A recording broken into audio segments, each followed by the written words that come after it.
The satellite operator's hands trembled as the classified feed flickered to life on Monitor 7. What you're about to witness has been classified above top secret for 3 years. Hit subscribe now if you want to know what NASA doesn't want you to see. The timestamp read 3:47 UTC when KH-19 Dark Star captured something impossible. Comment below if you've ever wondered why China suddenly stopped talking about their moon missions. They're in the sea of Moscow's perpetual shadow. Structures that shouldn't exist gleamed like bones. This is the story they killed careers to keep buried. The thermal signatures were still warm. The discovery came during a routine surveillance sweep of the lunar surface, part of NASA's classified Artemis reconnaissance program that Congress pretends doesn't exist. Dr. Sarah Chen, a contractor with Q-level clearance, was monitoring the feed when her coffee mug shattered on the floor.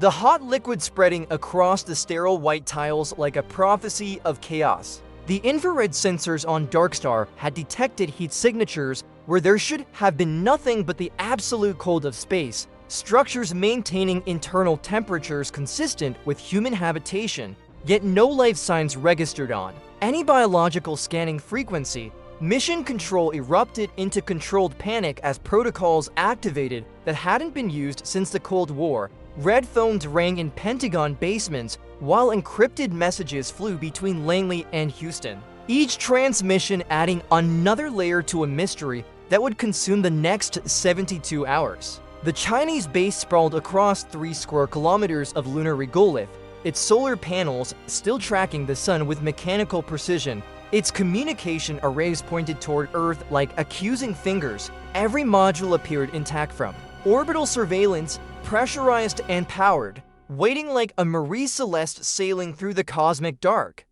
The first high-resolution images revealed details that made seasoned astronauts question their sanity. Footprints led from the main airlock in perfect formation before suddenly scattering in all directions, as if the crew had fled in coordinated panic.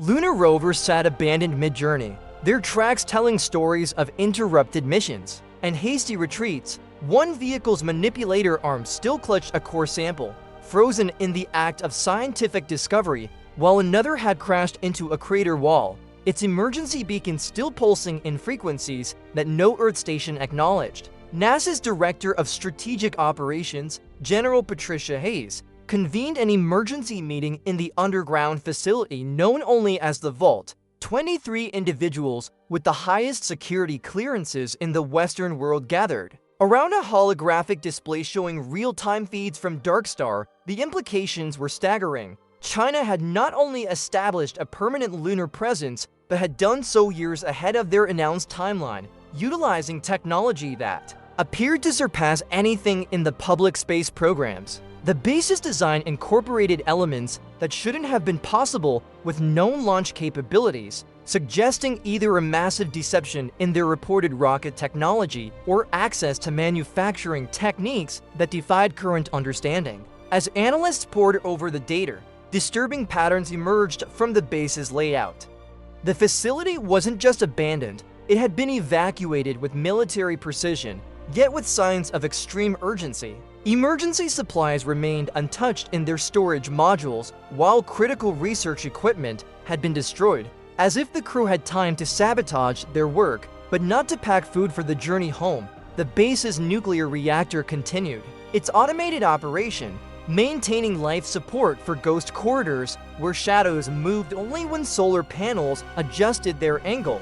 The Chinese space program had always operated under a veil of secrecy, but their lunar ambitions had been surprisingly public until late 2023. State media had celebrated each successful change mission with orchestrated fanfare, promising that Chinese taconauts would establish the first permanent lunar colony by 2025. Their progress had been remarkable, landing rovers, returning samples, and constructing what they claimed were temporary research stations. International observers had watched with a mixture of admiration and concern as China methodically checked off milestones that other nations only dreamed of achieving.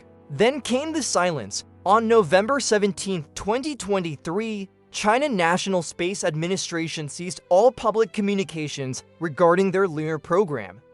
Scheduled launches were quietly cancelled, press conferences indefinitely postponed, and the programs, leading scientists reassigned to terrestrial projects. Western intelligence agencies initially interpreted this as a technical setback or political upheaval, but satellite reconnaissance revealed continued activity at Chinese launch sites. Rockets still thundered skyward on moonless nights, their payloads shrouded in classification levels that made even military satellites look away. Behind closed doors, Beijing's leadership grappled with something that transcended national pride or strategic advantage. The Zhangnan compound became a fortress of whispered conversations and burnt documents as the Politburo Standing Committee held emergency sessions that lasted deep into dawn. Whatever had happened on the moon had shaken the Chinese government to its core, forcing decisions that contradicted decades of space policy. The takenauts who had been training for lunar missions were reassigned to classified projects, their social media presence scrubbed, their families relocated to secure facilities where questions went unasked. Dr. Wei Ling, former director of the Chinese Lunar Exploration Program, disappeared from public view after submitting a report that allegedly caused President Xi to cancel all state dinners for a week. Those who claimed to have seen fragments of the document spoke of references to anomalous discoveries and protective evacuation protocols, though such rumors were quickly suppressed. The program's deputy director was found dead in his Beijing apartment, ruled a suicide despite the 3 bullet wounds and the absence of a weapon. His final encrypted message, intercepted by NSA assets, contained only coordinates and a single word: flee. The base itself told a story of gradual establishment followed by sudden abandonment. Construction had clearly proceeded in phases, with the oldest modules showing were patterns consistent with 2 years of continuous habitation. The Chinese had built not just a research station, but a genuine colony, living quarters for 30 people, hydroponic gardens still growing in automated cycles, and manufacturing facilities capable of producing everything from spare parts to basic electronics. They had achieved the self-sufficiency that NASA only theorized about, creating a closed-loop ecosystem that could have supported human life indefinitely. Yet something had driven them away from this triumph. The personal quarters revealed the human side of the evacuation, photographs still taped to walls, half-eaten meals freeze-dried at tables, a chess game abandoned mid-move. One module contained children's drawings, suggesting families had been part of the colonial experiment, adding another layer of horror to whatever had forced the evacuation. The base's central computer continued to log daily reports in Mandarin, automated messages describing system status and maintenance requirements for a crew that would never return. Darkstar's sensors revealed more troubling details with each orbital pass, the base's defensive systems, and they were unmistakably defensive, not scientific instruments, remained active, tracking any object that approached within 50 kilometers. Automated turrets swiveled in response to micrometeorite impacts, while the base's radar painted anything larger than a pebble with targeting data.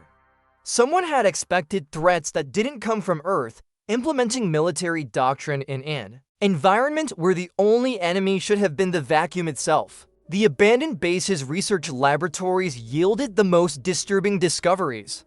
Through windows designed to withstand micrometeorite impacts, Darkstar's cameras captured scenes of scientific investigation interrupted mid-experiment. Microscopes still held slides, their contents forever frozen in the moment of abandonment. Mining equipment at the facility's edge had excavated something from beneath the regolith. The hole descended beyond the reach of orbital imaging, its depths swallowing light like a mouth. Around this excavation, the lunar soil showed signs of vitrification, as if exposed to temperatures that shouldn't have been achievable with conventional mining tools. General Hayes authorized the deployment of additional reconnaissance assets, pulling satellites from other missions to focus on the Chinese base.